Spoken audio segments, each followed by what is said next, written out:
What is going on, peeps? Welcome to the season finale of Throwback Stories, Season 4, Stories from the Hood Edition. This is episode 10. So I'm going to end it all with a very important lesson I learned in the pool hall. Now, this was actually one of the last weekends of that summer in the pool hall. Now, the pool hall did stay open until the start of the next year, but it closed before the springtime. Around the spring, that's when it permanently closed the following year. It did open back up one or two nights at certain points, then immediately closed. But this was like the last night we were all together. Now, this story is going to kind of involve me having to tell you guys about a few other characters who I have not mentioned yet. One character I think I briefly did mention, Anameus. He was our friend from Jamaica who was an international student. And then the girls from the pool hall, Angie and Ashley. Very important. Ashley was the original girl who worked in the pool hall. Then she ended up working at another bar down the street. And then Angie came and took over working at the pool hall, her younger sister. Now, at this time in particular, this was the last weekend that girl's best friend from Ottawa was going to be there. And they had a whole thing, them and their three friends and their best friend's boyfriend were all going to go to the Bluffs. Now, me and Kevin were in consistent pursuit, and this is where the team up between me and Kevin kind of started, where we started to pursue them, that girl and her best friend. So we're trying to figure out a vibe to get everyone to go to the Bluffs. Now, he actually had to go to work.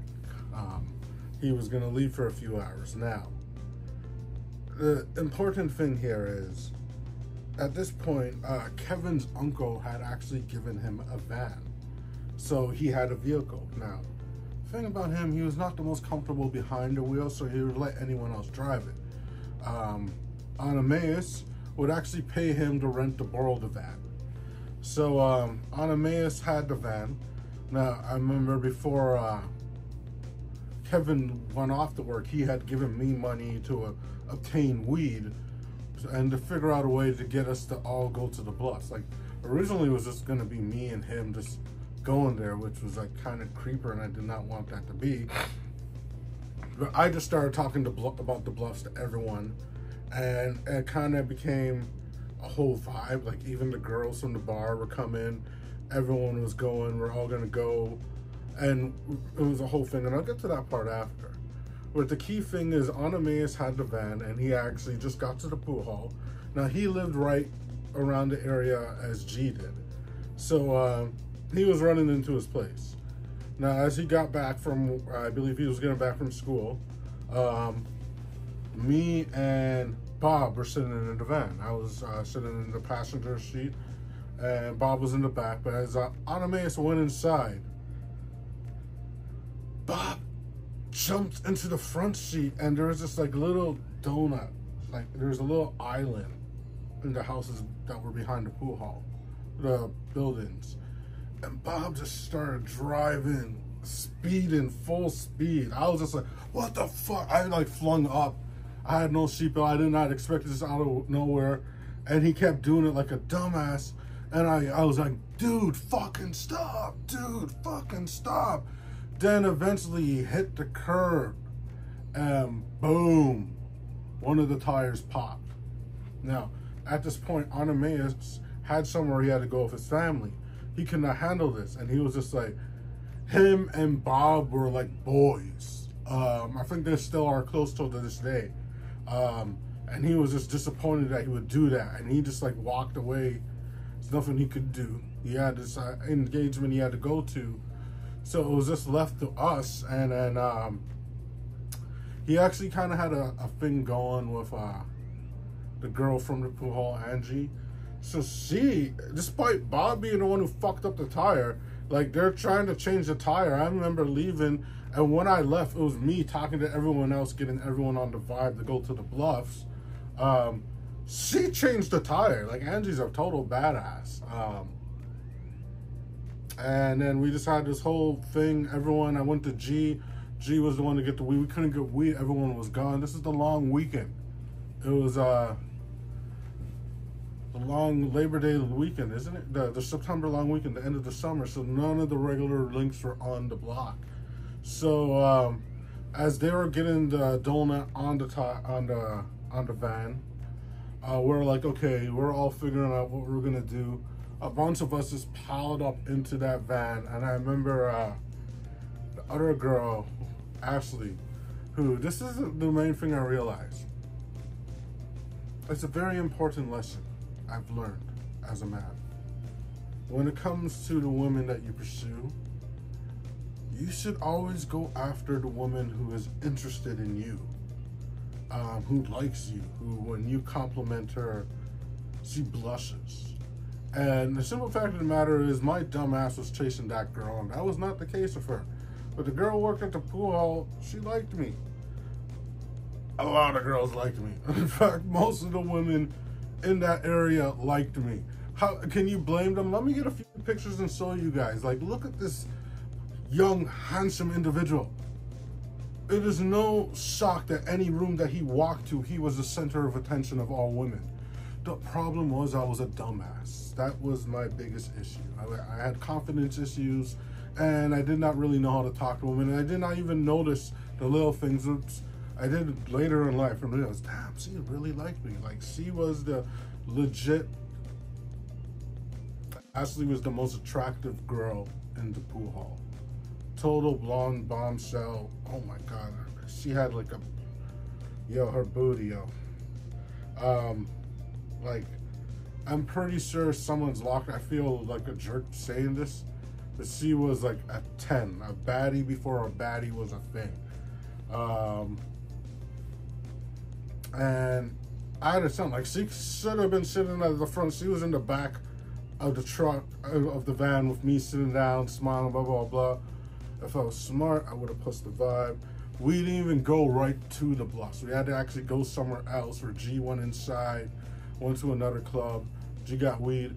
Even though she knew the people at that club, she chilled and just chilled with me in the back. And I was like, kind of vibing, but my dumb ass is focused on that girl. And this is the thing, is it's like, now I don't make those mistakes. You go after where it's someone who cares, someone who reacts, you know? Someone it's just different now for me. But that was a big loss, because she was a real awesome, great girl. But yeah, so we all go to the bluffs, and I remember it was just so cringe. We're all chilling there. We got the link up. G got the link up from the other spot. We finally get there. We actually go, you know, the lifeguard stands, things. We climbed up into there, all around there, smoked the blunt. Then at one point, me and Kevin walked along the beach. We got to the end, and we saw they had this whole, they set up all this cool stuff, and they had a thing. And when we came out, like, they're peeking out, and they're all scared. So I was just like, let's just go, bro. And Kevin was persistent. He walked, and I walked back to everyone else, because I knew another blunt was getting rolled. I was like, we'll just walk up, blah, blah, blah. But he went up right up to them, and I remember they were saying some creepy guy came up, blah, blah, blah. I was just like, because there were so many more people at where everyone else we came there with, and that's the van. Although it was technically Kevin's van, but I don't think they would have mind leaving him. So I had to make sure I was where everyone else is, just so I didn't get left. It was actually kind of cool. Then we dropped everyone off. And I remember it was just me, Kevin, and G. We're just all chilling. We're by like the Metro by Nelson and Ellsworth. The next morning, we all went. We got these big things of orange juice. Actually, I think I got like a Sprite. They got orange juices. Then there's this chick that was flirting with me, and then I was just like, everywhere I went, women now flirted with me. But it was just like, I remember it being one of those cool, like, all-nighter adventures. Going home the next day, just sleeping all day, and then it was a long weekend, so I just got up, went back to the pool hall, and we did it all over again. Although the vibe the next day at the pool hall was like the weirdest vibe. There are so many more people there than usual. And then just...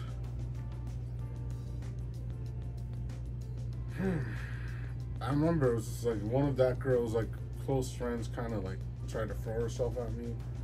And I was just like in the moment confused. I was like, is this a test? Or does she like me? Smarter me now knows she obviously did like me. Like every other girl in that area. It's just like, I was kind of always cursed like in the past. Fortunately I grew out of that. But yeah, because I'm pretty sure the girl I like now likes me back. Kind of. Or at least there's like potential to make her like me a lot. No, I'm pretty sure she already does. Maybe we should find out.